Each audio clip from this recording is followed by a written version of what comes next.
So the theme for the next 2 weeks is the park. And I've come to the Meadows, Edinburgh's world-beating park, and the sun is out. So how am I going to capture all of this light and these beautiful trees leading off into the distance to Arthur's Seat?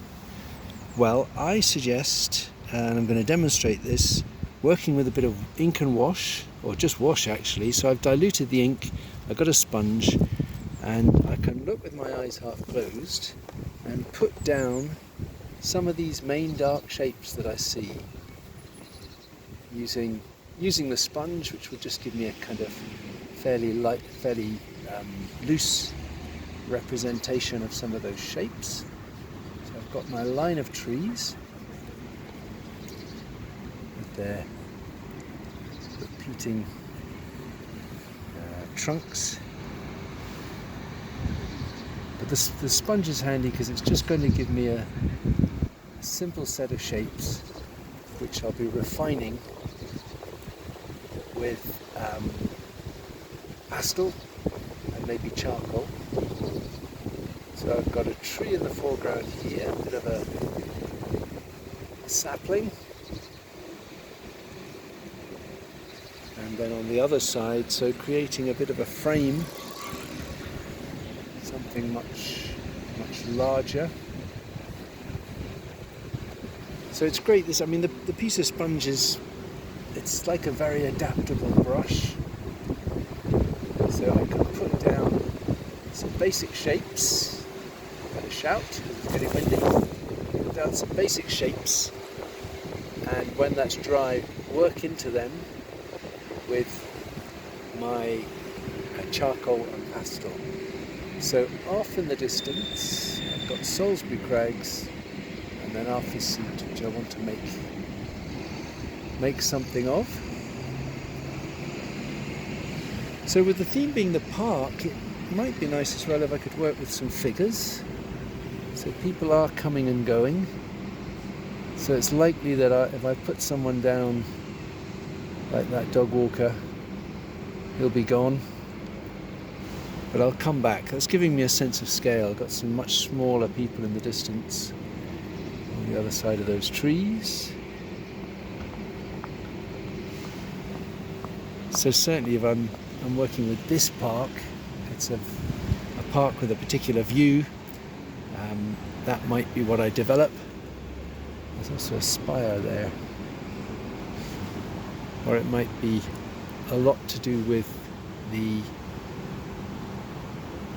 population of the park, or if the sun comes out the way it is now, it could be a lot to do with the light and the colour.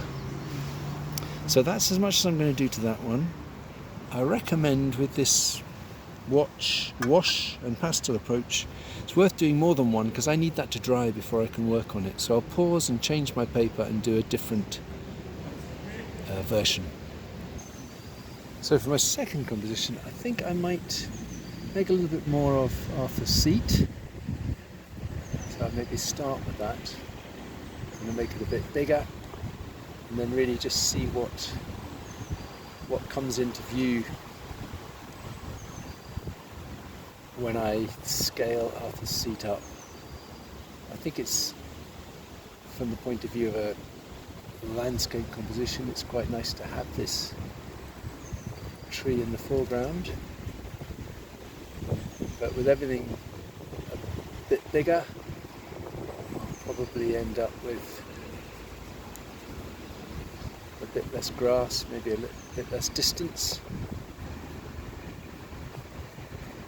So that's my second version. Still looking in the same direction. I could always have just looked in a different direction or moved along a bit.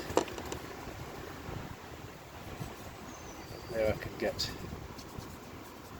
with the sun out, it's nice to get some of those, the pattern of the trees and their shadows underneath. So it's just a single strength wash, which I think is the best idea, because then you just have to decide if something is light or dark and work with it. You can't get too lost in the whole range of tone. It's really light or dark, and that's it. And then using charcoal and pastel, I can develop the difference between these different tones or values. So there we go. There's my second one. Maybe a little bit of something to rough up the sky. It's always useful to have something underneath the pastel when I get to the pastel stage. Okay, back to the first one, which should be dry. So the first version is indeed dry in the lovely Edinburgh sunshine, and so I'm now going to draw into it with some charcoal. And whilst the wash was just single strength, and to that end I couldn't really make that many subtle variations, or I couldn't particularly control it, it was either light or dark. With the charcoal I can actually soften it, I can erase it, and I can build it up into darker tones as well. So I've decided to just launch into something tonal, to stay in grey and black and white. I could also have gone straight to colour. I might try that with the other one. But I think because the wash gives the page a nice tooth, it does pick up on the charcoal and then the pastel quite nicely. And the wash dries grey, but the pastel will allow you to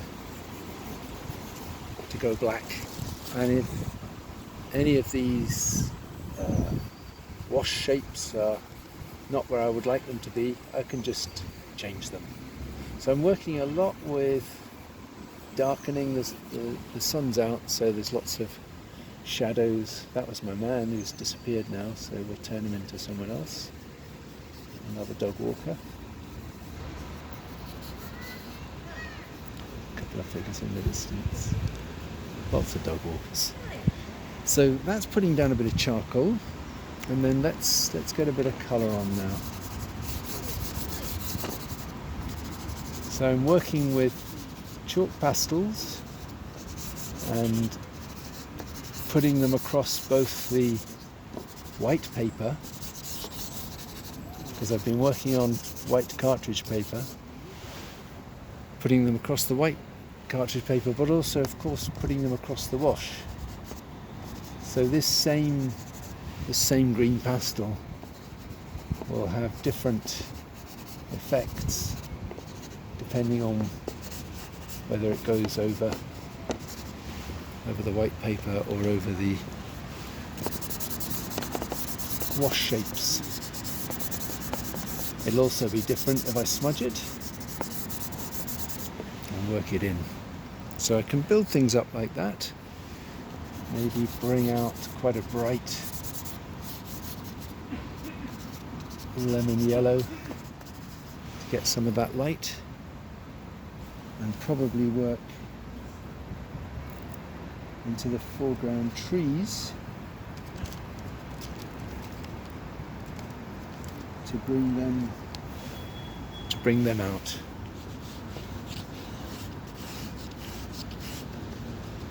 So the start with this wash is giving me a bit of a guide for building up the colour. Whoa, come back. But it's also something that I can adjust, depending on how one part of the drawing affects another. I think I should get a little bit of blue in the sky as well, and then I think I'll do something to Arthur's seat. So here's a little bit of blue higher up.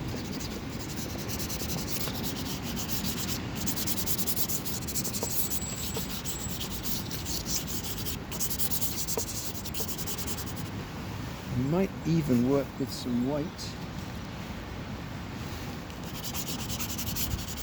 So to lighten and solidify some of that blue, and then that brings me down to the hill that I can then work into a bit as well.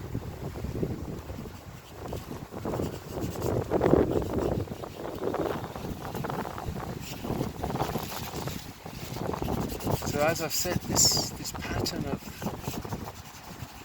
wash is there to guide me a little bit, but I want to change it a lot. And it will also hold things together. So I'm getting a little bit caught up in some gorse on off the seat, but I shouldn't overdo that, because what I want to do is bring out this whole line of trees that run through the park. So all of that is a setting, really, that I might be able to develop with the work on the figures. It may be that I want to look at figures separately.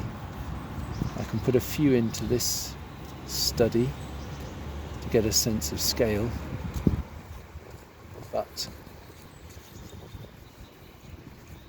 I may also be thinking of getting a separate sort of sketchbook sheet as a runner.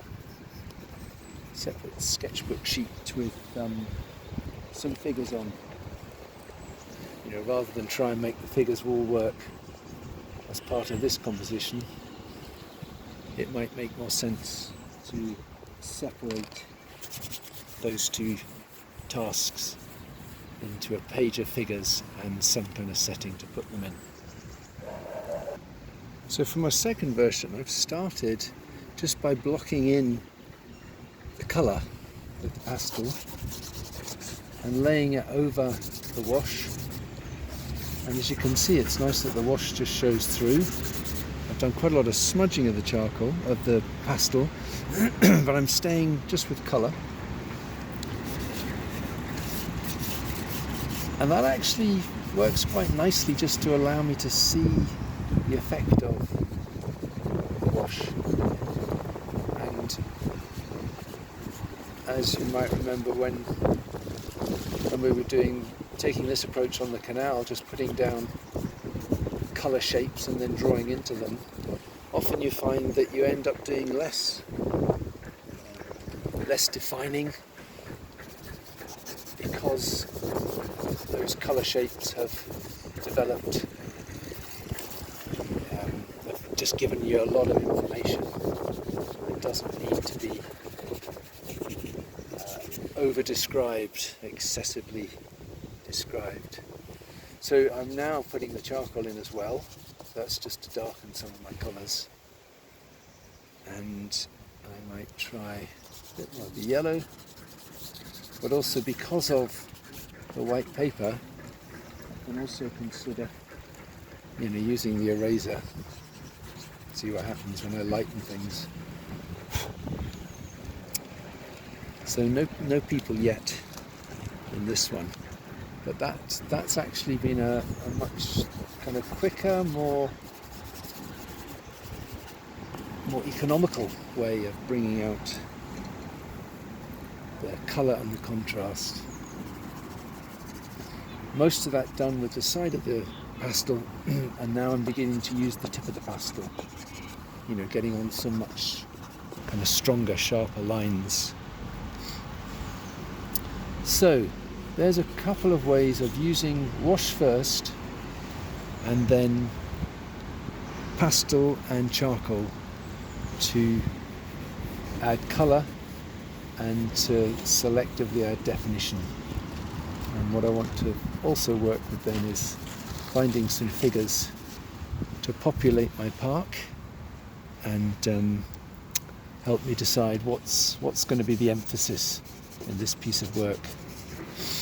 Is it the people? Is it the place? The people and the place. Okay, well, see you on Monday, either at the Meadows. I'm on Middle Meadow Walk, and I'll send out an email with some images to illustrate the theme. Cheerio.